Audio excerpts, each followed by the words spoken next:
Everyone, it's Zach back with a new mortgage video. Hope you're all having a happy Tuesday. If it's your first time seeing one of my videos, welcome to my channel. If you're a returning viewer, welcome back, where I'll try to demystify all things mortgage related. If you find this content helpful, please like and subscribe.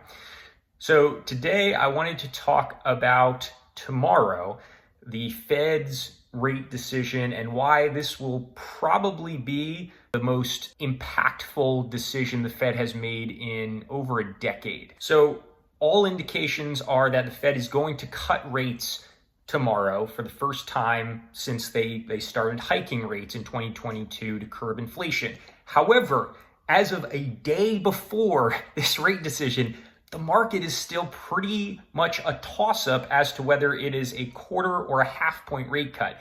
This is, like I said, unprecedented in my time following the markets the last 2 years or so. Every time we get even like a week before the rate decision, there is a consensus, so that way it doesn't freak out the markets. Right now, as of before this video, the CME FedWatch tool was projecting a 61% chance of a 50-point rate cut and a 39% chance of a quarter-point rate cut. Now, if you've been following my channel, you probably know I've been strongly leaning toward a quarter-point rate cut for a while now. Back when there was the initial unemployment report that really kind of freaked out the markets initially, and where we started to have the probability shift toward a half point and even at one point a 75-point rate cut, I said that if the job market continues to deteriorate along with inflation coming down, I could see a 50-point rate cut. But that really hasn't happened. We've had a clear reversal of the job market where unemployment went down, initial jobless claims have very much flattened to a reasonable level. And while inflation has come down, it hasn't come down rapidly. We had last week the CPI report, which was okay overall, but we saw underlying metrics like shelter remain elevated. Whether you looked at it month over month or year over year, it was not a good reading. Today we had retail sales come in well above expectations. So there's just not enough data, in my view, to justify a half-point rate cut.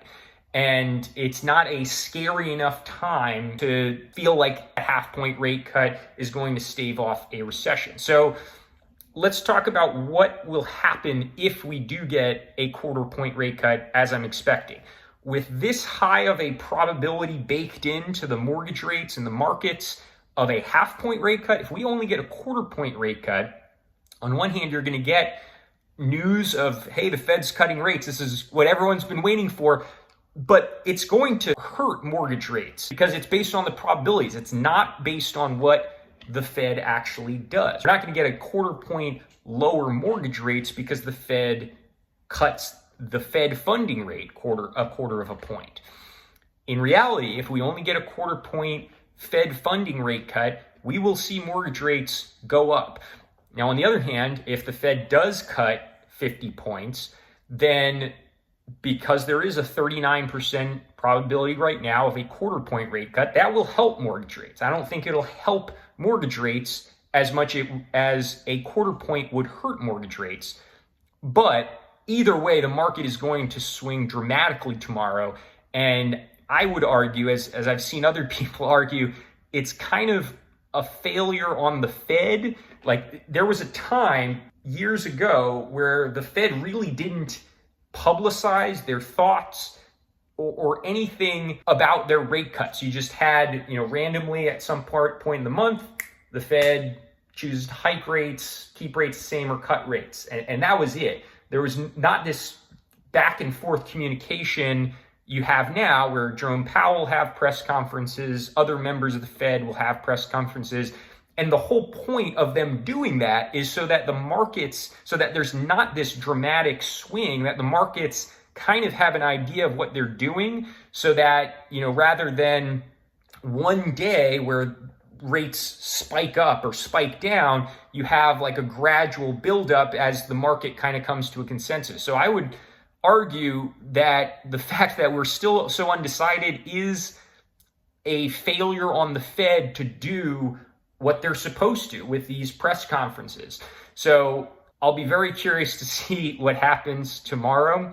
But as always, if you have any questions or comments, shoot them below, or feel free to call, text, or email me. But thanks everyone for tuning in, and I will see you next time.